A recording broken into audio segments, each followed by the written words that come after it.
Estive considerando diante do Senhor, em oração, a palavra do Senhor, como poderíamos cooperar com Ele, orando para realmente representar o Senhor, que o Espírito Santo possa nos guiar, e orando também para não atrapalhar a obra do Senhor. Essa é uma coisa muito boa nossa, nós sabemos causar problemas, né? Precisamos cada vez mais nos humilhar e estar diante do Senhor para que Ele venha nos aperfeiçoar em como sermos pessoas, vasos nas mãos do Senhor.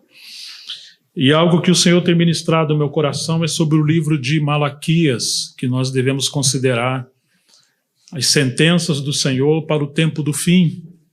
Eu até recomendei que os irmãos lessem esse livro por esses dias, quantas vezes pudessem. E nós vamos então, sem detença, nos abrir no livro de Malaquias, que é o último livro do Antigo Testamento. Para os mais novos, ele é a divisa entre Mateus e o Antigo Testamento. Malaquias capítulo 1, verso 1 e 2. Sentença pronunciada pelo Senhor contra Israel por meio de Malaquias. Eu vos tenho amado, diz o Senhor, mas vós dizeis, em que nos tem amado? Capítulo 3, verso 7. Desde os dias dos seus pais, vocês se afastaram dos meus estatutos e não os guardaram. Voltem para mim, e eu voltarei para vocês, diz o Senhor dos Exércitos. Mas vocês perguntam, como havemos de voltar? Ou em que havemos de voltar? De repente, o Senhor, a quem vocês buscam, enviará ao seu templo o mensageiro da aliança, a quem vocês desejam. Eis que ele vem, diz o Senhor dos Exércitos. Até aqui, por enquanto, nós sabemos que Malaquias é o último livro do Antigo Testamento. E é muito interessante que o livro de Gênesis, o primeiro livro da Bíblia, começa com vida. Deus está criando e logo em seguida ele fala, e viu Deus que era bom. Deus teve contentamento na sua criação. Mas a última palavra do Antigo Testamento, que é a última palavra do livro de Malaquias, é maldição. Então algo aconteceu de maneira tão drástica no final do Antigo Testamento que levou Deus a expressar essa palavra maldição. E o que é interessante é que Malaquias é o último livro do Antigo Testamento, e depois de Malaquias nós temos um período de silêncio profético de 400 anos, e aí viria João Batista. O livro de Malaquias é um livro de sentença, como diz o versículo 1. Sentença pronunciada pelo Senhor contra Israel por meio de Malaquias. Capítulo 1, verso 1. Esse é um termo muito forte, essa palavra sentença. Algumas versões usam a palavra peso, outras fardo ou encargo. E de fato representa que Deus rasgou o seu coração, Ele abriu o seu coração e Ele compartilhou a dor do seu coração com Malaquias. Era como Malaquias se tornou como uma mulher grávida, que, digamos, embora alguém possa falar de gravidez ou de parto, e ela não tem nenhuma experiência da dor de um parto, ao contrário, uma pessoa que está grávida, uma mulher que está grávida, ela sente as dores de parto na hora de dar à luz um filho. Quando a Bíblia usa o termo encargo, é exatamente esse sentido. É uma dor, é um peso, é um fardo. Um profeta é aquele que encarna em sua alma, em seu coração, os sentimentos, as emoções, os pensamentos, a dor do coração de Deus. O povo de Deus está indo para uma direção, mas ele estava indo para uma direção contrária.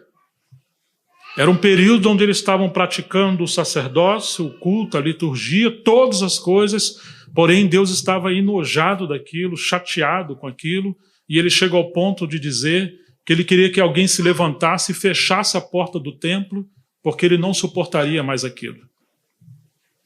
Então é um paradigma duro e um paradoxo, porque o povo tem uma consciência de si, de que estava tudo bem. E Deus abre o seu coração e compartilha com o profeta, dizendo que tudo estava errado. Talvez doutrinariamente ou na liturgia estava tudo certo, mas espiritualmente havia uma apostasia no coração. E é possível que estejamos também doutrinariamente corretos, biblicamente, mas com o coração apostatados. E a gente precisa considerar um pouco o pano de fundo desse livro de Malaquias, porque ele representa, de alguma forma, o peso do Senhor para o tempo do fim. Nós não sabemos de onde vem Malaquias. Ele não chama atenção para si, assim como o autor da carta aos Hebreus, mas ele chama atenção para a mensagem.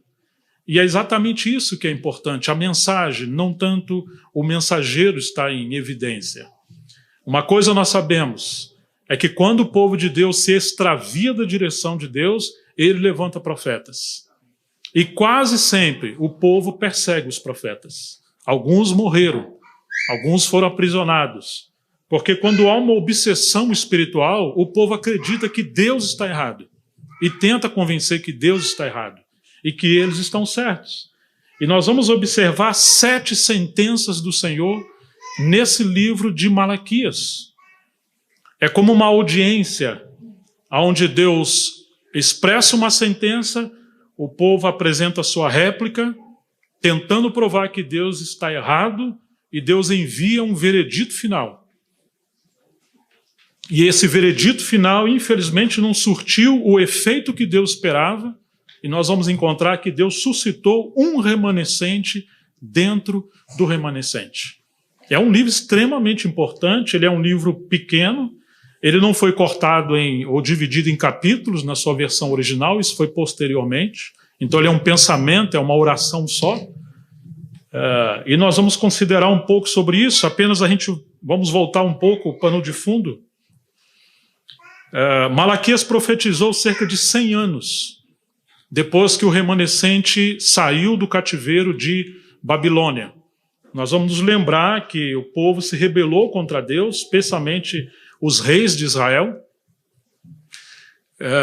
Jeremias profetizou do juízo de Deus que viria sobre Israel. Eles não se arrependeram e Nabucodonosor invadiu Jerusalém. Então o povo de Deus foi levado cativo para a Babilônia. E lá eles ficaram 70 anos presos naquele lugar. Daniel era muito jovem quando ele foi para lá. Mas ele já ancião, estudando os livros da profecia, ele entendeu que a profecia profetizada por Jeremias, o tempo de se cumprir havia chegado. Quando ele descobriu isso, ele passa a interceder de maneira profunda.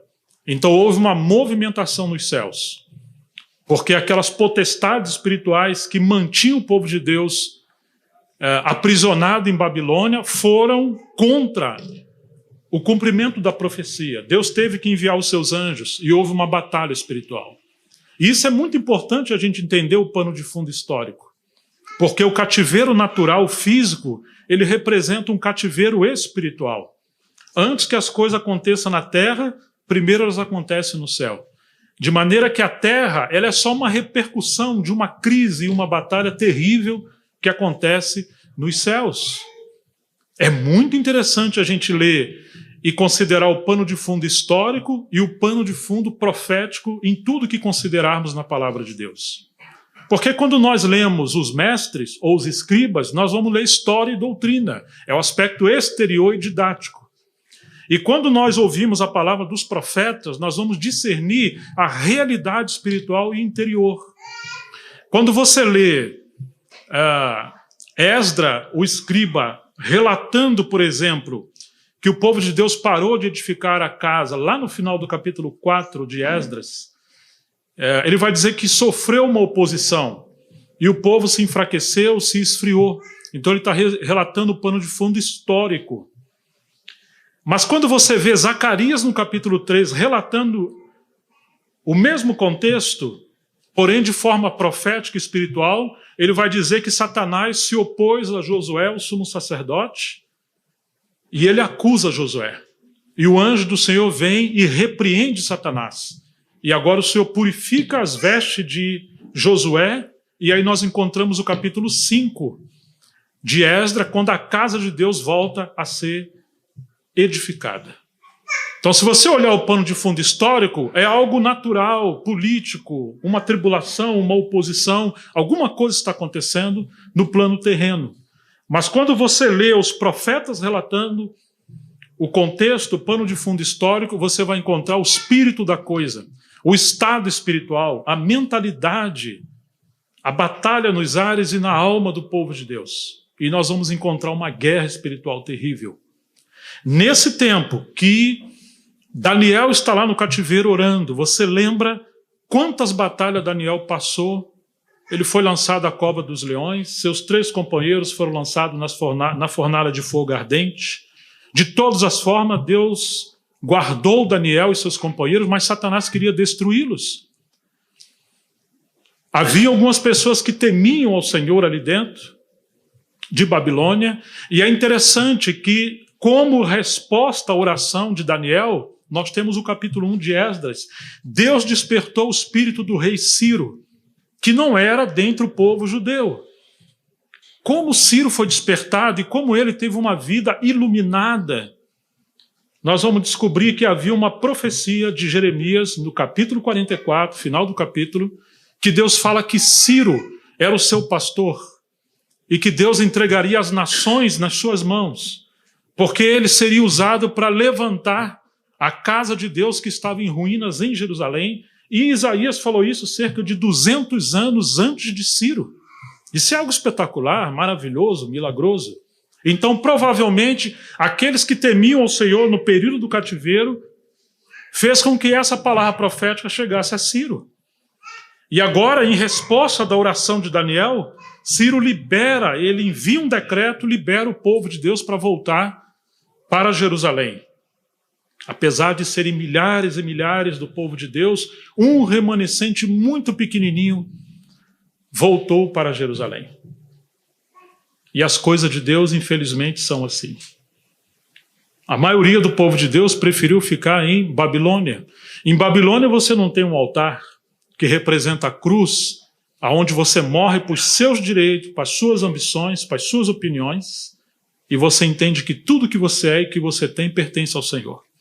Ali está encerrado a sua vida e tudo novo se fará. O Senhor vai guiar as coisas. Em Babilônia não temos o templo, nós temos sinagogas. Em Babilônia não temos a palavra pura de Deus, nós temos uma miscelânea. Em Babilônia não temos um sacerdócio puro e o culto a Deus. Nós temos vários deuses e muita mistura espiritual. Em Babilônia se aprende a ganhar dinheiro, fazer negócio com as coisas religiosas. Em Babilônia não há fidelidade conjugal, não há prioridade na família, não há lei, não há temor a Deus. Em Babilônia o povo está desenfreado. Então um remanescente muito pequeno, ele aceitou ser resgatado ou retirado de Babilônia para Jerusalém como uma árvore que foi arrancada com sua raiz e agora vai ser plantada em Jerusalém. Ah, irmãos, mas quando ele chega em Jerusalém está tudo em ruína. E a primeira coisa que eles restauram ali foi o altar.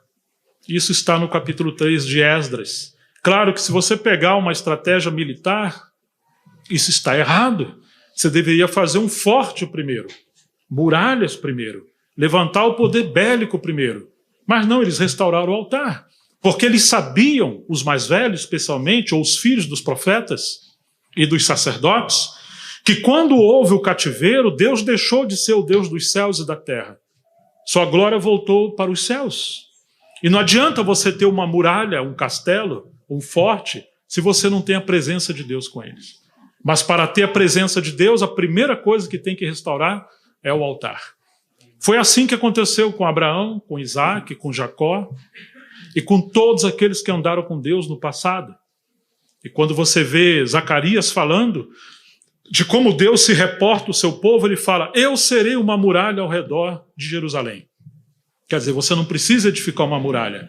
Se você levantar o altar, Deus será a sua muralha de proteção ao seu redor. Então eles restauraram o altar primeiro. E aí a presença de Deus volta. Agora eles lançam o fundamento. E depois a casa começa a ser edificada. Eles desanimam, Deus levanta 2 profetas, Ageu e Zacarias. Se encontra no capítulo 5 de Esdras. Quando Ageu começa a profetizar, eles pararam cerca de 15 anos, 16 anos. Como começa Ageu a profetizar? Ele diz, esse povo diz, não veio ainda o tempo da casa de Deus ser edificada. Mas por acaso é tempo de vocês edificar a casa de vocês, e ela está embelezada e adornada, enquanto a minha casa vai ficar desolada, abandonada. E aí, Ageu, um profeta do Senhor, e Ageu era mais velho do que Zacarias. Ageu veio daquela geração que foi cativa lá no começo, quando ainda vivia em Jerusalém. E Zacarias veio como um filho do povo de Deus, porém em Babilônia. Ageu representa a voz profética da experiência da geração dos mais velhos. Por isso que sua carta ou seu livro são apenas 2 capítulos, enquanto que Zacarias temos 14 capítulos. Ele fala 7 vezes mais do que Ageu.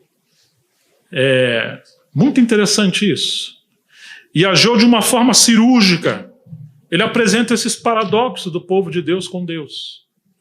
Assim diz o Senhor, esse povo diz, é o primeiro paradoxo. Em Babilônia você pode falar. Em Babilônia só Deus fala. Em Babilônia, a igreja, entre aspas, tem a sua opinião, mas isso é uma laodiceia, isso é uma democracia.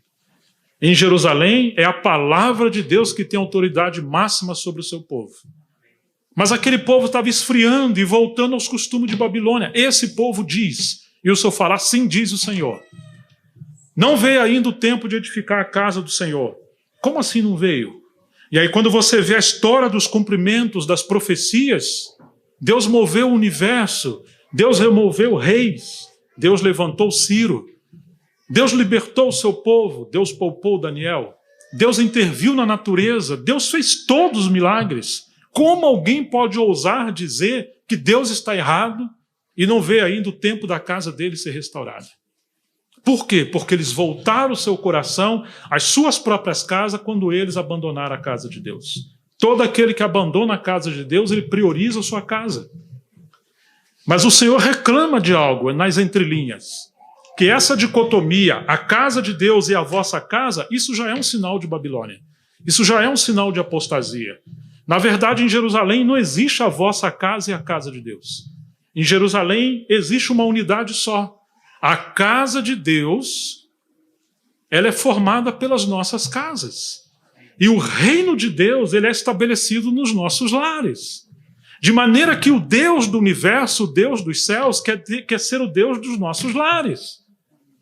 E quando nós vivemos essa realidade do reino de Deus em toda a esfera da nossa vida, e não apenas no templo, isso então é o princípio de Jerusalém. O princípio de Jerusalém é o princípio da presença de Deus em todas as coisas, quando um povo se lança ao seu altar, aos seus fundamentos e à sua casa. Não tem essa separação. De maneira que o Senhor prospera você, para você edificar a sua casa como uma extensão da casa de Deus. Não tem separação. Quando você cuida da sua casa, você está cuidando da casa de Deus. E se você cuida da casa de Deus, Deus cuida da sua casa. E você agora tem uma unidade, assim como o café com leite, inseparável. Nós honramos Deus em todas as coisas. Mas o que aconteceu em Ageu? O Senhor falou, é assim. Então Deus foi e fechou os céus. Não enviou chuva nem orvalho. Eles plantaram e não colhia. Quando colhia pouco. Quando vendiam, eles achavam que iam ganhar muito, ganhavam pouco. E o pouco que eles ganhavam, botavam no bolso, era como um bolso furado. E o Senhor assoprava. E ali teve maldições e pragas, por causa da sua casa que foi abandonada. Deus os entesourou. Quando Ciro liberou eles para voltar a Jerusalém, ele liberou eles com todos os tesouros que Nabucodonosor tinha levado de Jerusalém para a Babilônia, inclusive os utensílios. E ele ordenou que aquele povo que ficou, desse ouro, prata e todas as riquezas que tinham para o povo de Deus voltar a Jerusalém e edificar a casa de Deus. Quer dizer que os olhos de Deus estão voltados para a restauração da sua casa, para que a sua presença volte a habitar no meio do seu povo. E claro que a edificação da casa de Deus tinha a ver como uma base para a vinda do Messias. Deus quer uma casa para habitar. Deus quer que essa casa habitável seja a expressão do seu reino. E Deus prepara tudo isso para a vinda principal do Messias, que era o renovo. Por isso Deus está virado com aquele povo. Quando Ageu profetiza e Zacarias, eles se arrependeram. E o Senhor fala: suba o monte, tragam madeira, volte a edificar a casa e eu vou me alegrar. Eles obedeceram. Agora o Espírito Santo volta a habitar com eles. Deus abençoa o seu povo e eles então concluem a edificação da casa. Depois de um tempo, vem Esdras como a segunda leva de um remanescente voltando para Jerusalém, e Esdras, como um escriba perito, ele vem adornar a casa de Deus e restaurar o ministério da palavra. E depois de Esdras nós temos Neemias. Neemias ficou sabendo que as muralhas da casa de Deus estavam em desordem, queimadas, em ruínas. Ele era copeiro do rei e o Senhor o enviou e ele restaura as muralhas da casa do Senhor.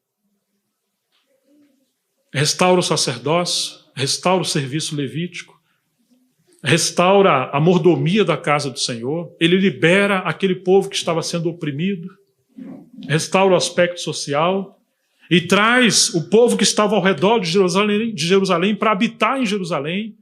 Houve um avivamento no capítulo 10 de Neemias, porque ele chama Esdras, que era o homem da palavra, coloca um púlpito no meio do povo, e eles leram a lei de manhã até meio-dia. Houve choros e lágrimas, eles se arrependeram.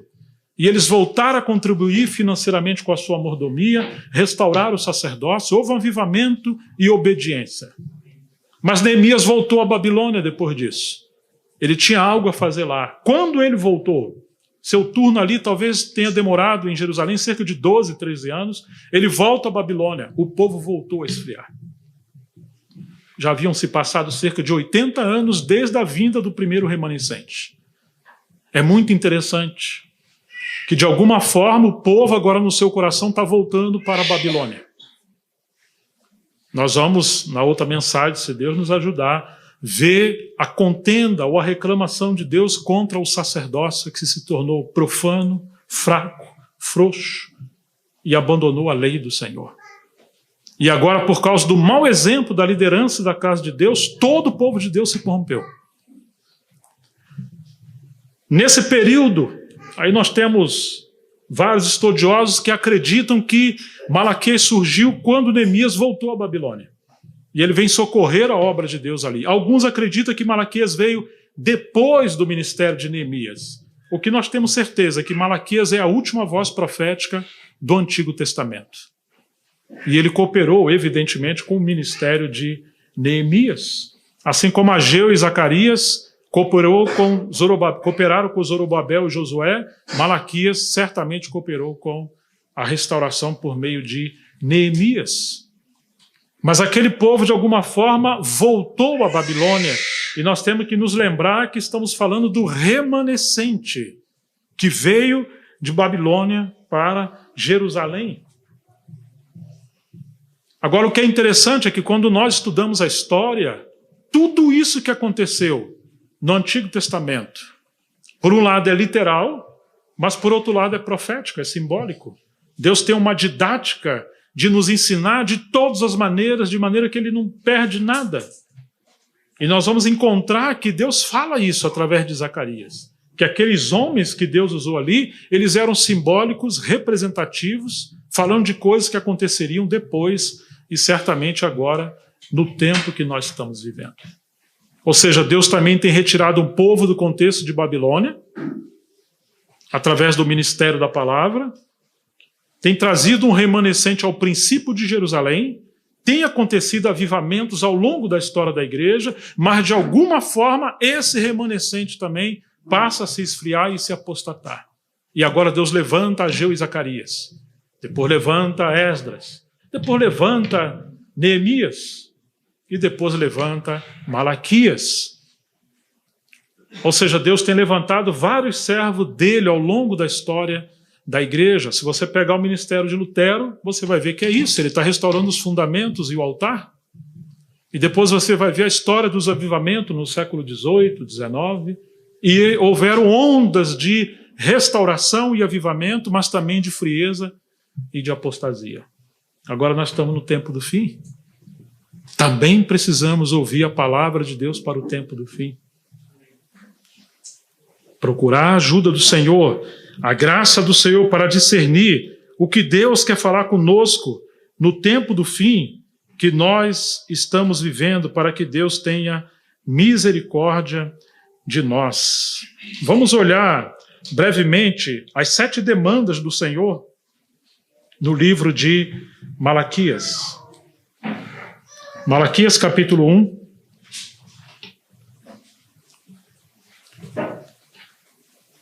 Versículo 2. O Senhor diz: eu sempre os amei, mas vocês perguntam: em que tem nos amado? Ou como nos amou? Capítulo 1, verso 6. O filho honra o pai, e o servo respeita o seu senhor. Ora, se eu sou o pai de vocês, onde está a minha honra? E se eu sou o Senhor, onde está o respeito para comigo? Eu sou o Senhor dos Exércitos. Pergunto isso a vocês, sacerdotes, que desprezaram o meu nome.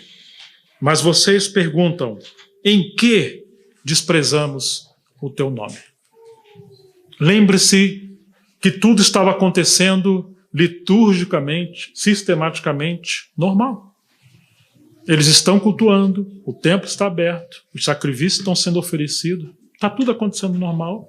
E o Senhor está dizendo que eles haviam desonrado o seu nome, deixaram de respeitá-lo como Senhor e como Pai. Mas eles estão, em certo sentido, dizendo que Deus está errado. Em quê? Em quê? Em quê? Então temos a terceira sentença. Versículo 7.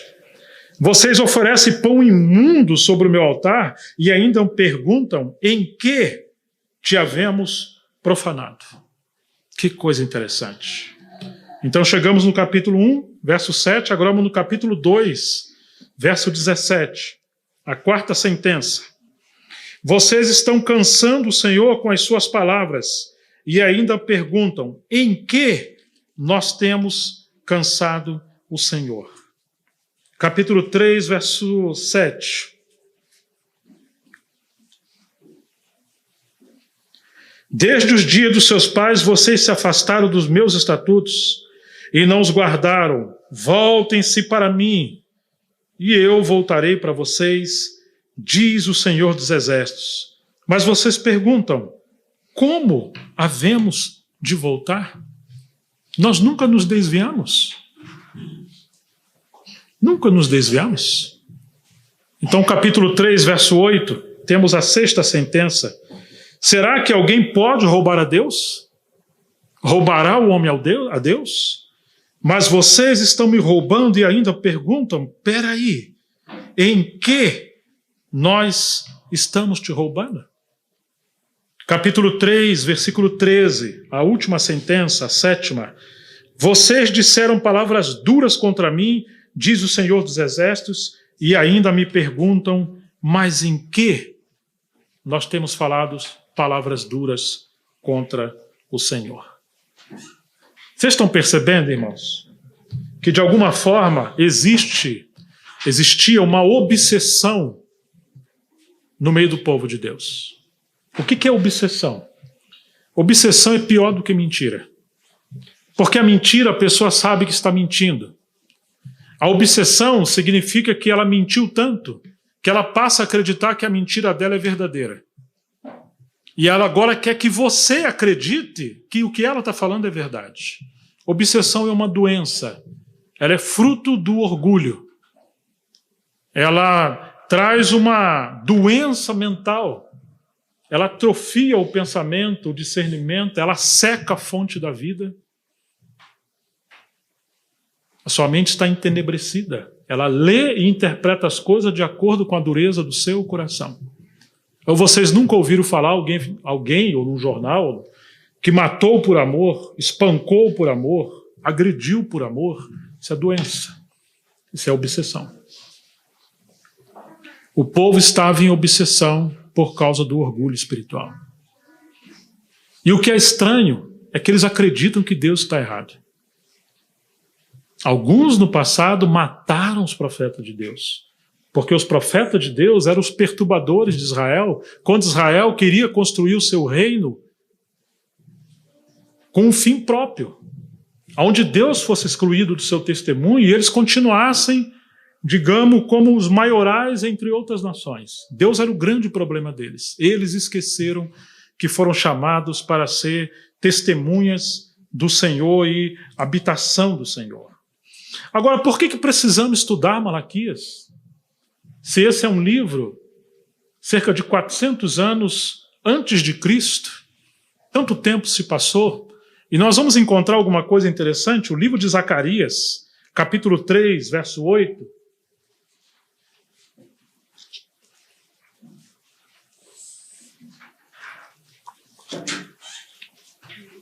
que nos diz assim: por isso escute, Josué, sumo sacerdote, você e os seus companheiros que estão sentados diante de você, porque estes homens são um sinal do que há de vir. Eis que eu farei vir o meu servo, o renovo. Em outras palavras, são homens representativos, homens de presságio, como diz outra versão.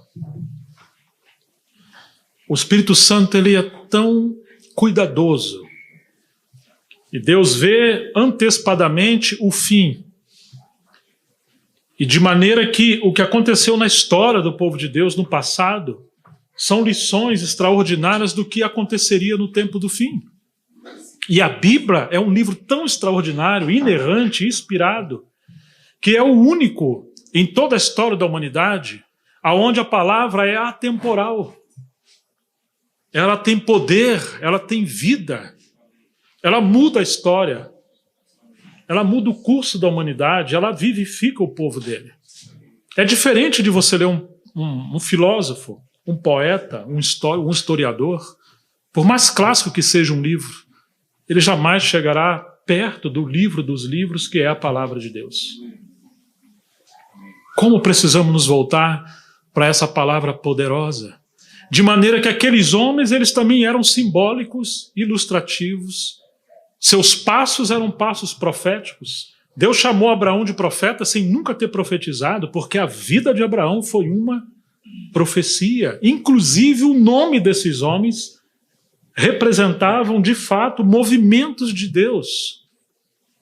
E agora o Senhor está dizendo que esses homens, eles eram representativos, de maneira que em vários aspectos da história da igreja, nós temos novamente um Daniel, um Jeremias antes, nós temos Zorobabel e tantos outros que ao longo da história da igreja, Deus foi levantando no mesmo espírito. E se você olhar o final do capítulo 4 de Malaquias, ele vai dizer que devemos nos lembrar de Moisés, capítulo 4, verso 4 em diante. E depois temos que nos lembrar que ele vai enviar o profeta Elias antes que venha o grande e terrível dia do Senhor. Vamos olhar Malaquias capítulo 4.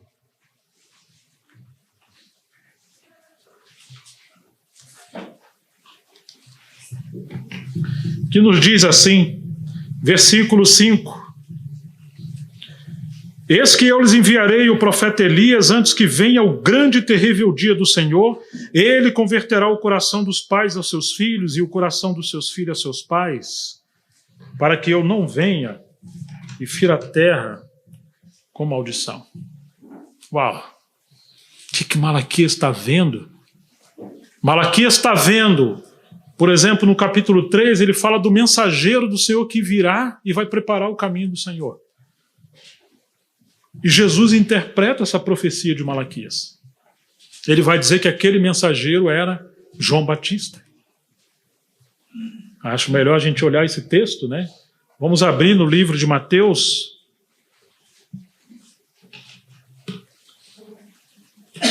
que é uma passagem maravilhosa, Mateus capítulo 11.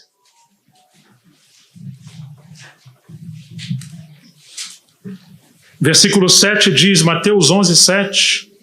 Então, partindo eles, aqueles que foram enviados por João, passou Jesus a dizer ao povo a respeito de João: que vocês saíram a ver no deserto, um caniço agitado pelo vento? Verso 10, Mateus 11, verso 10. Este é de quem está escrito: eis aí eu envio diante da tua face o meu mensageiro, o qual preparará o teu caminho diante de ti. Essa palavra que Jesus está dizendo é o capítulo 3, verso 1 de Malaquias. Vamos ver de novo Malaquias, capítulo 3.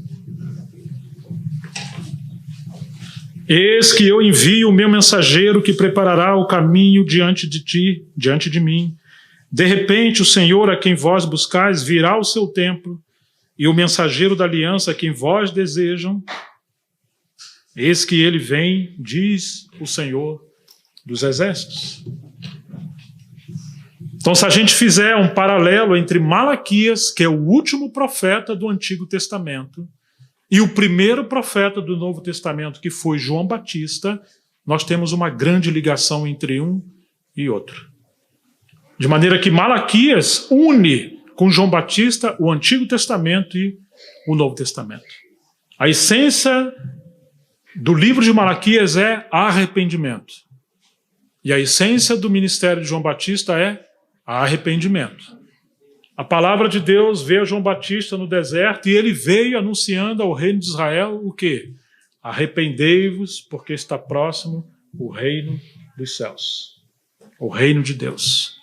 E ele passou pregando o arrependimento em todos os lugares. Agora presta atenção nisso. Malaquias diz: eis que vos enviarei o profeta Elias antes que venha o grande e terrível dia do Senhor. Quando nós estudamos a palavra, o grande e terrível dia do Senhor, ou o dia do Senhor, ele começa com a primeira vinda de Jesus e vai se encerrar na sua segunda vinda. Mas nós vamos ver Jesus dizendo que João Batista foi o Elias que havia de vir. Então esse cumprimento da profecia de Malaquias se cumpriu parcialmente com a vinda de João Batista. O cumprimento da profecia de Malaquias, capítulo 4. Será que a Bíblia fala que João Batista era o Elias que havia de vir? Fala. E fala mais de uma vez. Claro que não é uma encarnação ou uma reencarnação, não é um espiritismo, mas ele está falando que João Batista viria no espírito de Elias, ou seja, uma unção profética, e nós vamos encontrar alguns versículos que mostram o cumprimento da profecia de Malaquias se cumprindo em João Batista. E isso é muito importante a gente discernir, porque existe um outro aspecto do cumprimento dessa profecia, do grande e terrível dia do Senhor, que é para esse tempo que nós estamos vivendo. Então nós vamos agora em Mateus, capítulo 17, versículo 11.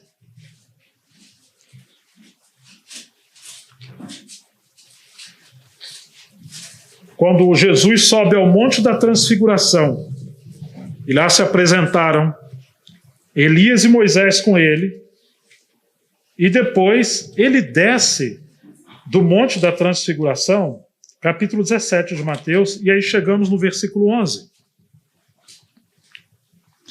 Então eles perguntaram a Jesus: por que então os escribas dizem ser necessário que Elias venha primeiro?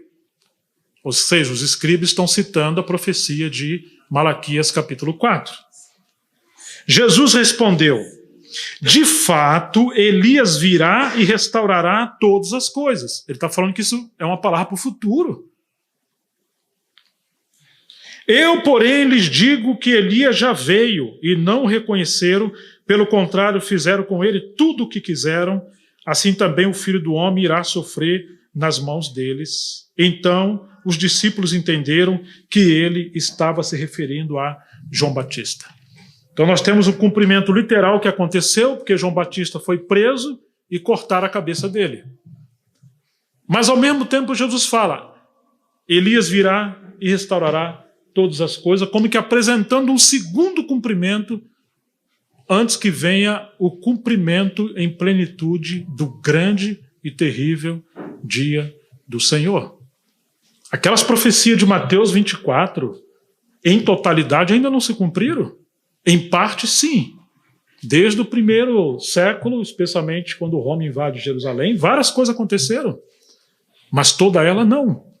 Ou seja, que o grande e terrível dia do Senhor, ou o dia do Senhor, ele começa com a primeira vinda e termina com a primeira vinda de Jesus. Se o Senhor está dizendo que João Batista era o Elias que há de vir, e que foi uma unção que esteve sobre ele, mas esse grande e terrível dia do Senhor ainda vai em plenitude se cumprir, nós também esperamos um grande mover de Deus para o final desse tempo. Por isso precisamos crer em avivamento, em restauração, em ministério profético. Nós temos que ter muito cuidado com a teoria do escapismo. Nós estamos com tanto medo da tribulação, do anticristo, que nós oramos para ser raptado antes que essas coisas aconteçam, e aí você começa a fugir para o mato, esquecendo que a tecnologia avançou tanto que se seu coração bater lá no meio da Amazônia, tem um satélite que sabe disso, não tem onde se esconder. Nós realmente cremos no poder do Senhor a ser manifestado nesse tempo do fim, como Pedro fala. Então Pedro, que estava no Monte da Transfiguração, ele vai falar algo no capítulo 3 de Atos dos Apóstolos. Quando Pedro está pregando, Atos capítulo 3, versículo 19.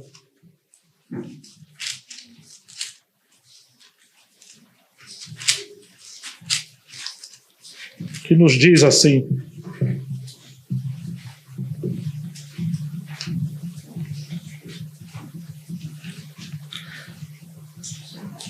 Senhor Jesus.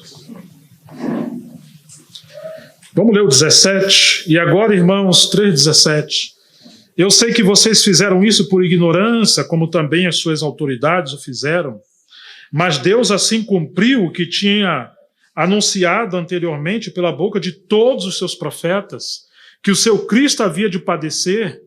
Portanto, arrependam-se e se convertam para que sejam cancelados os seus pecados, a fim de que da presença do Senhor venham tempos de refrigério e que ele envie o Cristo que já foi designado para vocês, a saber, Jesus, ao qual é necessário que o céu o receba ou contenha ou segure até os tempos da restauração de todas as coisas de que Deus falou por boca dos seus santos profetas desde a antiguidade. De maneira que o Senhor está sendo retido na sua segunda vinda, antes do grande e terrível dia do Senhor se concluir, em plenitude, e haverão ondas de restauração e avivamento, e profecias sobre a restauração de todas as coisas, isso envolve Israel também, vão ter que se cumprir antes da volta do Senhor.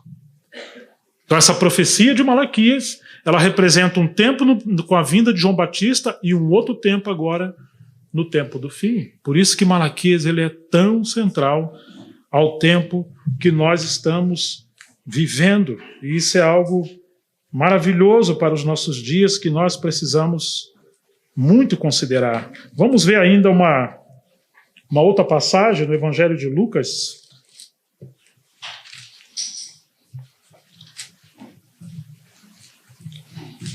Lucas capítulo 1. Quando o Senhor fala, versículo 13 do Evangelho de Lucas. Lucas 1, versículo 13.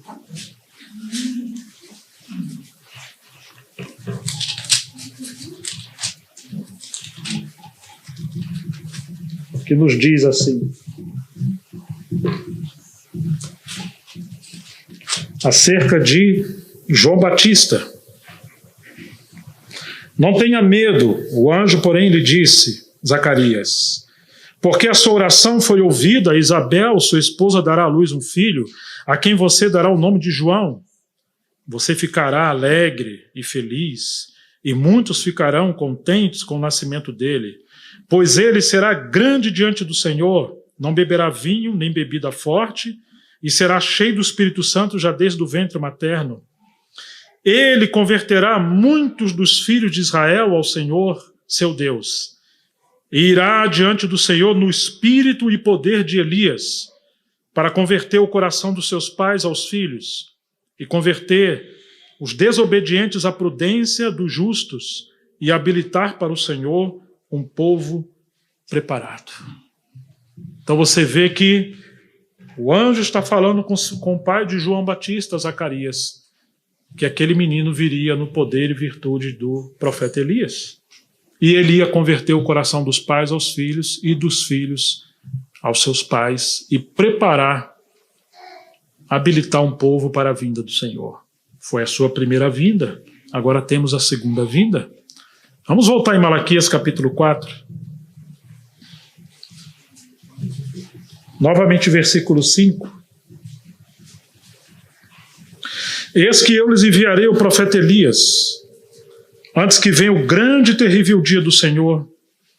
Ele converterá o coração dos pais aos seus filhos e o coração dos filhos aos seus pais, para que eu não venha e castigue a terra com maldição.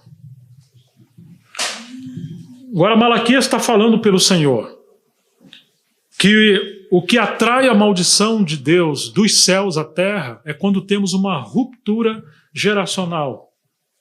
Por um lado, aqui na aplicação, a primeira aplicação imediata, seria que os seus pais literais, eles haviam abandonado os seus filhos porque eles aprenderam isso em Babilônia. Alguns haviam abandonado as suas mulheres, e o Senhor fala no capítulo 2 que ele abomina e aborrecia o divórcio, e eles foram desleais com a mulher da sua mocidade. Enquanto ele estava apresentando os seus sacrifícios, suas mulheres estavam derramando as suas lágrimas no altar do Senhor. E se você ler esse contexto em Neemias, Neemias pegou os homens, sacudiu pelos cabelos. Ele obriga os seus homens a abandonar essas mulheres estranhas e diz: vocês não lembram de Salomão? Que ele seguiu o seu coração com as mulheres estranhas e ele aprendeu o paganismo com essas mulheres pagãs e ele abandonou o Senhor. E agora Neemias manda eles desampararem, romperem com essas mulheres, restaurar o seu casamento e restaurar a sua família. Então, aplicação imediata, Deus está reclamando que o seu povo remanescente ali estava praticando o que eles aprenderam em Babilônia. Eles desonraram a família, separaram das suas mulheres e eles feriram o coração dos seus filhos. Tinha que restaurar a família. Em segundo lugar, eles haviam abandonado as pisadas de Abraão, seu pai, Isaac, Jacó, Moisés, Davi. Quando você lê a história dos reis, especialmente os 19 reis das tribos do norte, aqueles reis terríveis, Deus vai falar assim: ele, esse rei mau, seguiu as pisadas do seu pai Jeroboão. E Jeroboão não era pai literal ou biológico daqueles reis, mas eles escolheram Jeroboão como um mentor, como um exemplo, como paternidade. E eles cometeram todo tipo de tragédia e de pecado. E os reis que Deus louvou da tribo do sul, ou das tribos do sul, diz que eles seguiram a pisada do seu pai Davi, um homem segundo o coração de Deus. Quer dizer que nós escolhemos as pisadas de quem vamos ter como paternidade espiritual. Quando o Senhor fala, ele converterá o coração dos pais aos filhos, também está dizendo que esse ministério vai restaurar essa ruptura geracional que aconteceu. Quando eles deixaram de seguir o exemplo dos mais velhos que andaram com Deus, eles criaram uma nova cultura. As palavras dos profetas no começo eram vivas, ungidas. Eles tinham experiência com Deus da glória, mas essa geração que veio repetia as palavras dos profetas, mas o seu coração estava apostatado. Eles quebraram, como diz o capítulo 2 de Malaquias, a aliança de Levi, o sacerdócio levítico. Lembra quando Moisés subiu o monte e aquele povo ficou, falou: Moisés, não sabemos o que será desse homem, não. Ô Arão, faça para nós deuses que possamos adorar e ir adiante de nós. As mulheres tiraram seus pendentes, fizeram lá um bezerro de ouro, eles passaram a adorar esse bezerro como seu próprio Deus. Quando Moisés vê aquilo, ficou indignado e quebrou as tábuas da lei. E Moisés falou: quem é pelo Senhor, pega a sua espada e fira o seu irmão. E nós sabemos que a casa de Levi feriu os seus irmãos, aqueles que levaram o povo à idolatria e à prostituição. Então o Senhor renova a sua aliança com Levi, ainda que ele queria um reino de sacerdote com todo o seu povo, agora isso foi confinado, restrito à tribo de Levi. E agora Deus está reclamando no livro de Malaquias que eles quebraram esse pacto com o sacerdócio levítico. Em que sentido? De que eles perderam o fervor espiritual, a santidade, o temor, o zelo que a casa de Levi tinha. Então, quando o Senhor está dizendo Elias vai restaurar o coração dos pais aos seus filhos, está dizendo que vai haver um remanescente. Dentro desse remanescente apostatado, que vai haver uma conversão de coração.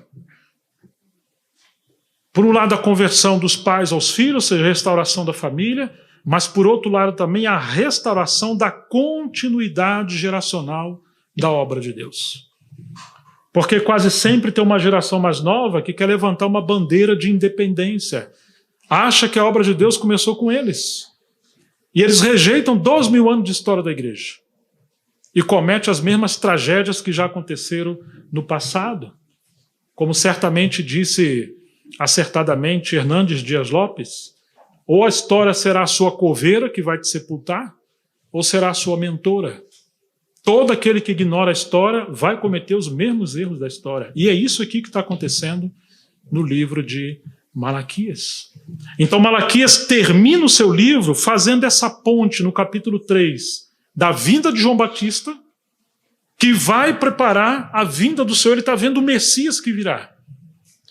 E ele também está apontando essa profecia sobre o espírito de Elias, que viria para preparar o povo de Deus para a vinda do Messias, a sua primeira vinda, e ele fala do grande e terrível dia do Senhor, que aponta para a segunda vinda do Senhor nos últimos tempos.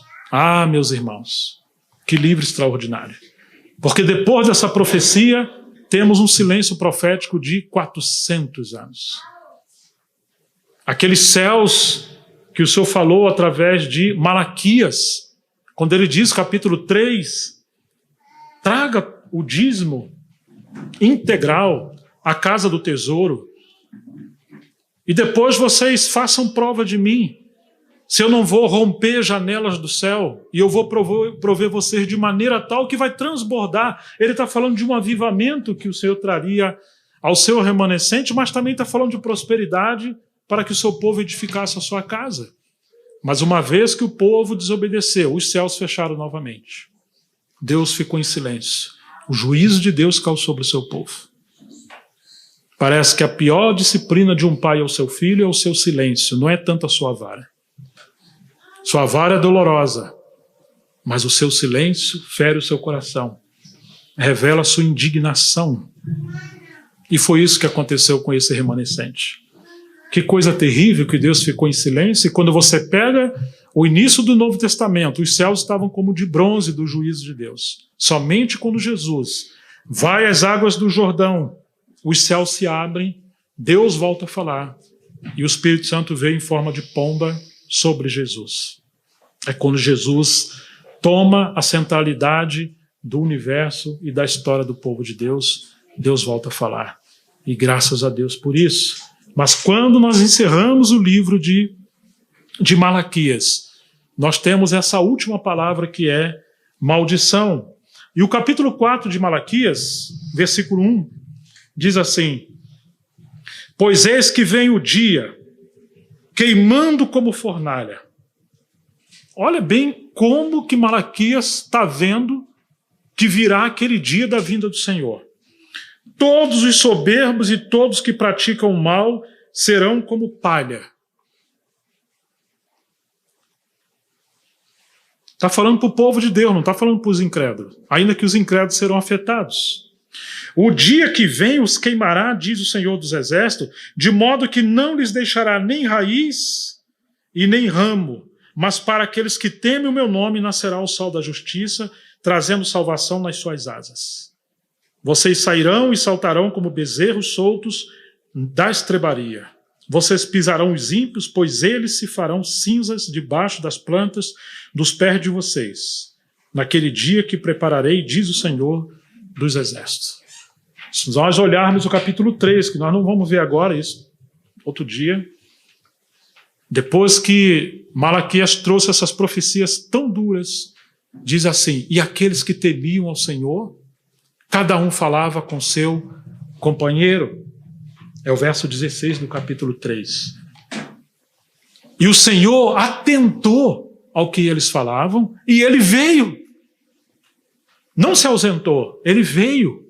Ouviu o que eles estavam falando e havia um memorial. Os anjos estavam relatando o que eles estavam falando.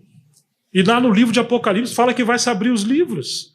E nós temos os livros das obras. E nós temos o tribunal de Cristo e as recompensas ou a disciplina. E o Senhor fala que ele atenta para aqueles que se lembraram do seu nome.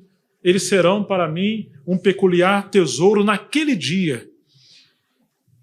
Aí quando você vai no livro de Apocalipse, você vai encontrar o Senhor falando para aqueles que guardaram a palavra da sua paciência, o Senhor também vai protegê-los ou guardá-los daquele dia da adversidade.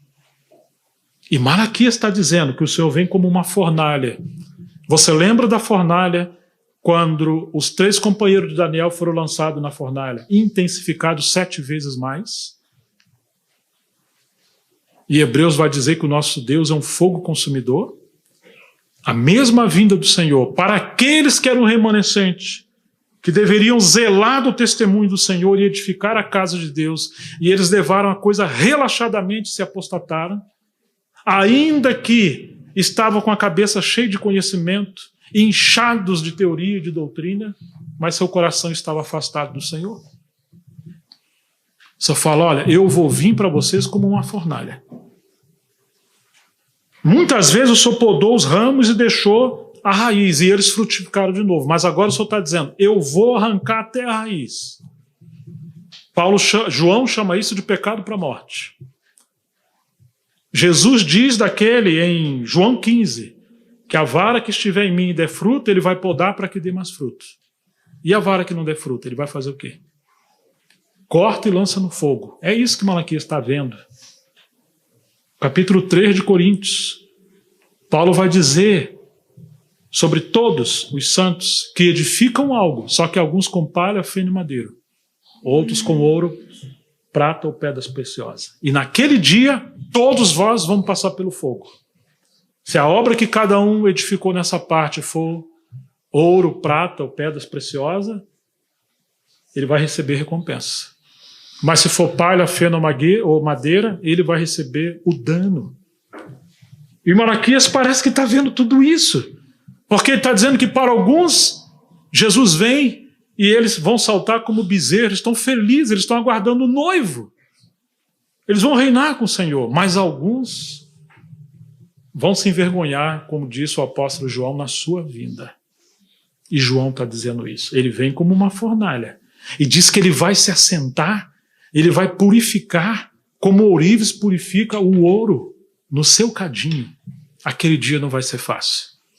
Malaquias está vendo isso, o dia da vinda do Senhor. Muitas pessoas pregam isso só para o incrédulo, mas Malaquias não está pregando para o incrédulo. Ele não está na Babilônia, lembre-se disso.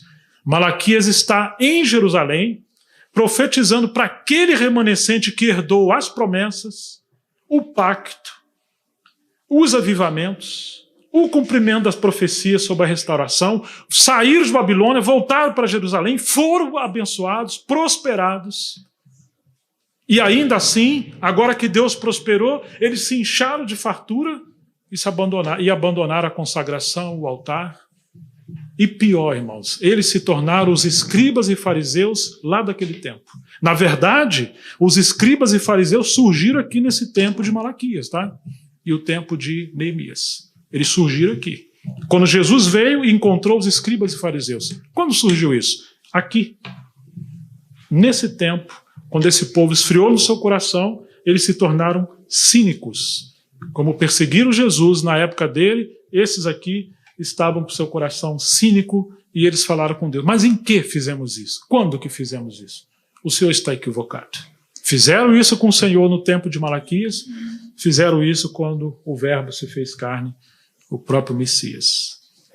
Agora, irmãos, nós temos que considerar que somos o povo do tempo do fim. E assim como foi naquele tempo, se você olhar as últimas palavras do Senhor para as igrejas no livro do Apocalipse, e nós terminamos aqui, você não precisa abrir a sua Bíblia, eu vou só recitar. A igreja em Éfeso, o Senhor fala para eles que ele tinha algo contra eles. Eles haviam abandonado o quê? O primeiro amor. E Malaquias fala o quê no capítulo 1, verso 2? Eu vos tenho amado. E o que eles responderam? Em que o Senhor nos tem amado? Estavam chateados com Deus, com raiva de Deus. Sabe por quê? A prosperidade parou. Por que parou? E eles achavam que Deus era injusto. Mas o Senhor está dizendo, não, a prosperidade parou, porque quando vocês fecharam o bolso para a mordomia dos dízimos, vocês fecharam os céus. Porque os levitas, se você for no livro de Neemias, no 12 e o 13, foram trabalhar no campo para sustentar os seus filhos e a sua esposa. E eles abandonaram a casa de Deus. Eles estão achando que Deus é o culpado, mas eles que são os culpados. Então Deus não está amando eles. E sabe o que eles falaram para Deus? Nós temos por bem-aventurado os incrédulos, porque eles não temem a Deus, trocam de mulheres, fazem tudo, e o Senhor não traz juízo sobre eles, eles estão prosperando. Aí nós vamos ficar nos santificando? Não, nós vamos arrumar mulheres também. E nós vamos também praticar muitas coisas que eles praticam. Foi isso que eles falaram. É isso que está aí no livro de Malaquias. Mas quando você vê o livro de Apocalipse, eu tenho isso contra você. Em primeiro lugar, a igreja em Éfeso abandonou o seu primeiro amor. Quando chegamos no capítulo 2, verso 4 de Apocalipse, estou falando da igreja em Pérgamo. Tenho, porém, contra você algumas coisas, estão aí em seu meio os que sustentam a doutrina de Balaão, o qual ensinava Balaque a armar ciladas diante dos filhos de Israel, para que comessem coisas sacrificadas aos ídolos e praticassem a prostituição. E o Senhor vai reclamar dos sacerdotes no capítulo 2 de Malaquias, que estava ensinando coisas erradas ao povo de Deus. O capítulo 2, 16, o Senhor fala, portanto, arrependam-se. E é isso que Malaquias está falando. Se arrependa. Chegamos à igreja de Tiatira, capítulo 2, verso 20. Tenho, porém, contra você o fato de você tolerar essa mulher Jezabel. E na época de Malaquias, não tinha uma Jezabel. Eles não estão cometendo heresia, mas eles estão cometendo infidelidade conjugal, prostituição, frieza espiritual. Também era um espírito de erro. Chegamos à igreja em Sardes, capítulo 3 de Apocalipse, verso 1. Ao anjo da igreja que está em Sardes, escreva: conheça as suas obras que você realiza, que você tem fama de que está vivo, mas na verdade, no lugar de vivo, você está morto. Foi isso que o Senhor falou no tempo de Malaquias. Eu não suporto mais vocês. Eu estou enojado de vocês. Será que tem alguém entre vocês que possa fechar a porta do templo e expulsar todo mundo para fora? É isso que o Senhor falou em Malaquias. Ele está irado contra, especialmente, os sacerdotes. A igreja em Laodiceia, capítulo 3, 16, assim diz, porque você é morno, e não é nem quente nem frio, eu estou a ponto de vomitá-lo da minha boca. Foi isso que aconteceu no livro de Malaquias. O Senhor fala, estou à porta e bato, se alguém ouvir a minha voz e abrir, eu vou entrar, ele vai cear comigo e eu com ele. E você vai encontrar o capítulo 3 de Malaquias, um remanescente se levantou dentro de um remanescente que se apostatou, temia o Senhor, e o Senhor veio e praticou essa palavra que ele falou aos laodicenses de ter comunhão. Então, por tudo isso, porque temos que aprender com o que outrora foi escrito, porque aquilo também eram representativos para nós, porque temos as palavras de Malaquias para o fim dos tempos e porque nós estamos no final dos tempos. Nós precisamos considerar Malaquias nesse tempo que nós estamos vivendo. Vamos ler o último versículo e encerrar por hoje. Romanos capítulo 15, versículo 4.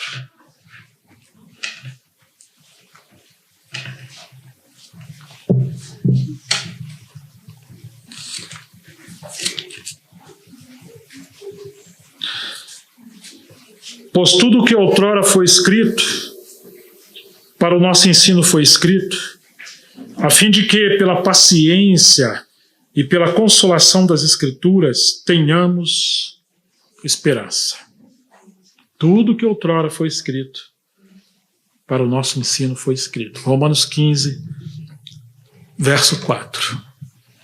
Que a palavra do Senhor nos console, nos fortaleça, e possamos ouvir o Espírito da palavra falar conosco, e possamos ser como aquele remanescente dentro do remanescente, que venhamos temer o Senhor e falar uns com os outros as coisas que o Senhor está falando conosco nesse tempo.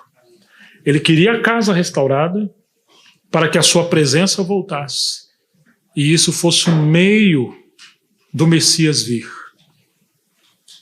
Muitos hoje falam de restauração do Senhor, restauração do testemunho, de Jerusalém, mas as divisões, o orgulho, a obstinação, uma liderança tirana, uma liderança abusiva, um autoritarismo, e tantas coisas terríveis, e a contenda de Deus em Malaquias é principalmente contra a liderança. E parece que o tempo que nós estamos vivendo, os maiores problemas estão com a liderança ou com os mais velhos. Que Deus possa curar o nosso coração e curar esse tempo, e possa haver avivamento, arrependimento, conversões, cura, para que o Senhor tenha o seu testemunho e ele possa voltar. Ele quer a sua casa também restaurada. Vamos orar ao Senhor.